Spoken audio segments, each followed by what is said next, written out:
కామర్డ్ university, మంచి భవిష్యత్తు కోసం తెలుగు విద్యార్థులు ఇష్టపడే యూనివర్సిటీ. పెళ్ళంట మీరు కామెడీ హాస్యం గుర్తు చేశారు కాబట్టి అద్భుతమైన మీరు చేసిన అన్ని పాత్రల్లో బాగా గుర్తుండిపోయే కొన్ని పాత్రల్లో ఇది కూడా ఒకటి.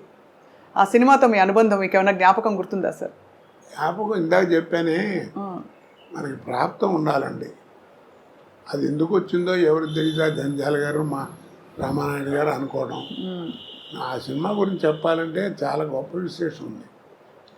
రోజు ఎయిర్పోర్ట్లో కూర్చుని ఉన్నా మెడ్రాస్ వెళ్ళటానికి, హైదరాబాద్ ఎయిర్పోర్ట్ లేదా ఫ్లైట్ ఏదో ఒక అరగంట లేట్ ఏదంటే కూర్చుని ఉన్నా. రామానాయుడు గారు వచ్చారు. ఇల్లు వచ్చేప్పటికి ఆయన చూసి నమస్కారం సార్ అన్నాను. కోట సరైన టైంకి కనబడరా, రైట్ రా కూర్చో అన్నాడు. ఏంటి సార్ అన్నా. నేను ఏదైనా సినిమా గురించి వేసలేదా అనుకుంటూనే ఉన్నా.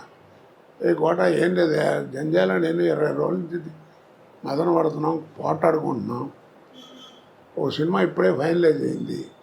ఆ వేషం బాగుంటే సినిమా బాగుంటుంది, లేదా సినిమా అట్టరవలేకపోతుంది. అంత గొప్ప వేషం అది. నేను రావు గోపాలరావుతో వేయించాలని అనుకున్నాను. జంజాల గారు వద్దన్నాడు.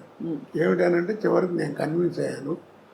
ఎందుకు వద్దన్నావు, కరెక్ట్గా చెప్పని చెప్పాను, ఇందాక మధ్యాహ్నం చెప్పాడు అన్నాడు. ఏంటన్నాడు. గోపాలరావు నువ్వు ఎంత అగ్లీగా తయారు చేసినా ఆయన మొహం రిచ్గానే కనపడుతుందండి. ఆ కలరు అది ఆ వ్యవహారం అది చూడంగా నికృష్లా కనపడే ఫేస్ కావాలి, అది ఆయనతో కాదు, నా మాట వినండి, నేను కోటతో ఇస్తాను అన్నాడు. అయ్యో, ఆ ఫేస్లో ఆ వాల్యూ ఉండాలి, అది నటుడి యొక్క లక్షణం, అది కనపడాలి అని అన్నాడు. కన్విన్స్ అయ్యాను. ఆ వేషం నువ్వు చేయాల్సి వస్తుంది, ఒక 20 రోజుల దాకా కావాల్సి వస్తుంది, డేట్లు జాగ్రత్త ఇవ్వు, చాలా మంచి వేషం అన్నాడు. అలాగే అన్నాను, వేషం చేశాను, అయిపోయింది. మీకు తెలిసేంత అఖండమైన విజయం. ఓపెనింగ్ ఫ్లోర్ ఇక్కడ రామానాయుడు గారు స్టూడియోలో ఫ్లోర్ ఓపెనింగ్. ఆ ఫ్లోర్ ఓపెనింగ్కి నేదురుమిల్లి జనార్దన్ రెడ్డి గారు అప్పుడు చీఫ్ మినిస్టర్ ఓపెనింగ్ వచ్చాడు. రిబ్బన్ కత్తిరించబోతుంటే నాయుడు గారు ఒక్క నిమిషం ఆగించారని, కోటాకు ఉన్నాడు పిలవండి అన్నాడు. ఏంటి నన్ను పిలుస్తున్నాడు, నేను వెళ్ళి ఉంచున్నాను. వీడి సినిమాలు చూస్తుంటారు, వీడి తంతు ఉంటాడు, ఇంకోడు ఉన్నాడే వాడు, వీళ్ళిద్దరు కామెడీ భలే ఉంటుందని సరదాగా మాట్లాడాడు. సరే ఈ లోపల టైం మొత్తం పోతుంది, ముహూర్తం కట్ చేశారు, అయిపోయింది. నేను అన్నాను, ఏంటి సార్ అక్కడే ఉన్నారు మినిస్టర్ గారు చీఫ్, ఏంటి సార్ నన్ను పిలిచారన్నా అన్నాడు. మర్చిపోయానని చెప్పడం, ఈ ఫ్లోర్ వీడిదేనండి అన్నాడు నాయుడు గారు. అదేమిటి అన్నాడు. ఏం లేదండి, 32 లక్షల్లో సినిమా తీశాను. ఈ సినిమా అహనా పెళ్ళంట, మీరు నమ్మరు, ఆ 32 లక్షలు కాకుండా 1,80,00,000 నాకు కలెక్ట్ చేసింది ఆ సినిమా అన్నాడు. అబ్బాబ్బాబ్బా, ఆ రోజుల్లో 1.5 crore అంటే ఇప్పుడు ఎంత ప్రాఫిట్ చూడండి. అవును, ఆడబేరండి ఈ ఫ్లోర్కి అన్నాడు. ఇప్పుడు సార్ 1.5 crore అంటే ఆ రోజుల్లో అంత ఎక్కువ. ఇప్పుడు అసలు ఒక రోజు సినిమా 15-20 కోట్లు అంటే కూడా కంటి కానట్లే కదా సార్. అన్ని 500-1000 కోట్లు. ఇప్పుడు రామారావు ఎంత తీసుకున్నాడు ఎవరికి తెలియదు, కృష్ణగారు ఎంత తీసుకున్నాడు తెలియదు, సోమబాబు ఎంత తీసుకున్నాడు తెలియదు, ఎంత పెట్టి సినిమా తీశారో తెలియదు. నాయుడు గారు వాళ్ళందరూ కూడా ఎప్పుడైనా చెప్తే మ్యాక్సిమం ఇది భారీ వర్ణ చిత్రం అని చెప్పేవారు, అంతే. అంతేగాని ఇంత అయింది ఇది అని చెప్పేవారు కాదు.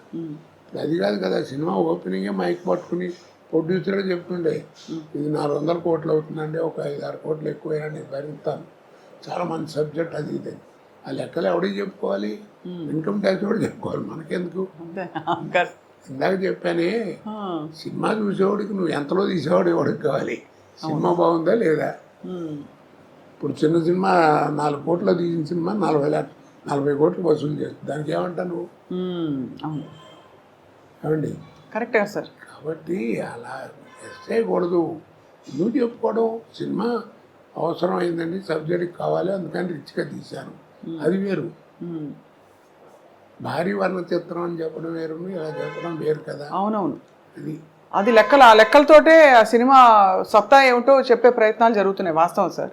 సార్ మీరు ప్రాణం ఖరీదు నుంచి మొదలుపెట్టిన తర్వాత మీకు వచ్చే ఒక్కొక్క పాత్ర వాటంతట అవే వచ్చిన పాత్రల అంటే ఎందుకంటే రకరకాల పాత్రలు వేశారు కాబట్టి ఈ పాత్రకి మీరు బాగుంటారు అని మీరు మళ్ళీ అక్కడి నుంచి క్యారెక్టర్ రోల్స్లోకి వెళ్ళడం, మధ్యలో తర్వాత హాస్య నటుడుగా, విలన్గా అన్నీ పండించారు కదా సార్. ఇప్పుడు ఫోటోలు కనబడుతున్నాయి కదా. అవును సార్.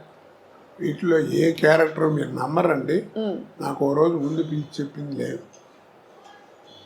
ఆ రోజు వెళ్ళటం ఒక అరగంట కూర్చోబెట్టి ఆయన క్యారెక్టర్ చెప్పడం, కోటగారు మీరు అనుకుంటాం, మీరు కూడా ఏమన్నా ఆలోచన ఉంటే చూపెట్టండి, బాగుంటే పెట్టేద్దాం అంటాం, పెట్టడం చేయటం అంతే.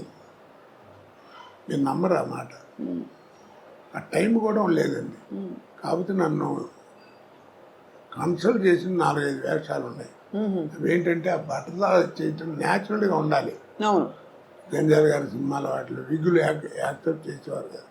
వాళ్ళు 4 సినిమాలు చేస్తున్నాం, నీకు విజ్ఞానం అనేది ఎక్కడుంది ఏంటి చూసుకుని ఆ టైం చూసుకుని సేవ్ చేసి కరెక్ట్గా పెట్టేవారు. అంతే తప్ప నాకు మిగిలింది ఏమన్నా అన్నీ అక్కడికక్కడ ఆన్ ద స్పాట్. అంటే ఒక రోజులో సార్ మీరు బిజియెస్ట్ టైంలో ఎన్ని గంటల ఎన్ని కాల్ షీట్స్ ఉండేవి? నేను మ్యాక్సిమం 4 చేశానమ్మా. 4 సినిమాలు 3 స్టేట్లో పనిచేశాను ఒకరోజు. ఒక్క రోజులో. కన్నడ పొద్దున హైదరాబాదు, మధ్యాహ్నం తమిళ్, ఈవినింగ్ బెంగళూరు. పెళ్లి చేసి మళ్ళీ మార్నింగ్కి వచ్చి హైదరాబాద్ ఎయిర్పోర్ట్లో స్నానం చేసి మళ్ళీ షూటింగ్ వచ్చాను. మద్రాసులో ఉండేవాడిని. ఇప్పుడు ఇంత సెక్యూరిటీ లేదుగా అప్పుడు. అవును, కానీ చాలా ఎంత విస్తారమైన కెరియర్ సార్ మీది.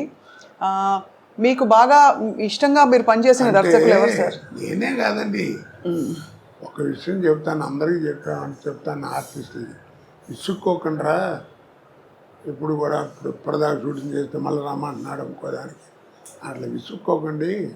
ఏ అంటారు ఏం లేదు, ఆర్టిస్ట్కి ఒక టైం అంటూ వస్తుంది. ఇక ఆ టైం వచ్చిందంటే నీకు టైం ఉండదు. అంతే, గొప్ప మాట సార్ అది.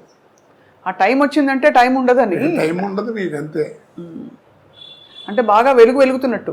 ఇక అదంతే, ఇక నీకు టైం ఉండదు, నీకు భోజనానికి కూడా టైం ఉండదు. కానీ తర్వాత వెనక్కి ఆ టైంలో జాగ్రత్తగా ఉండాలి. అది ఆరోగ్యం అన్ని రకాలుగా. ముందు ఫస్ట్ బిహేవియర్, ఆహార వ్యవహారాల్లో, మాట భాషలో, అవతల వాళ్ళతో మాట్లాడటం, ఇవన్నీ జాగ్రత్తగా ఉండాలి. ఉంటే లాంగ్ లివిటీ ఉంటుంది. లేకపోతే ఎట్ట వచ్చిందో అట్ట అయిపోతుంది. ఎంతమంది చూసాం మన మహానుభావులు, సీనియర్స్ కదా. అవును సార్. ఆస్తులు పోగొట్టుకుని చివరికి అడుక్కునే పరిస్థితికి వచ్చారు. వాళ్ళకి ఏం కర్మ చెప్పండి. అదే బిహేవియర్. కాస్త మనకు మంచి టైం వస్తుంది. టైం వచ్చినప్పుడు టైం ఉండదు. ఆ టైంలోనే మనం జాగ్రత్తగా ఉండాలి. ఏ రకంగానో ఏదో భగవంతుడు నాకు నా పెళ్ళాం పెళ్ళి వాళ్ళ అదృష్టం బాగుండి అలాంటివి ఏం జరగలేదు, ఏదో వెళ్ళిపోతాను అంతే.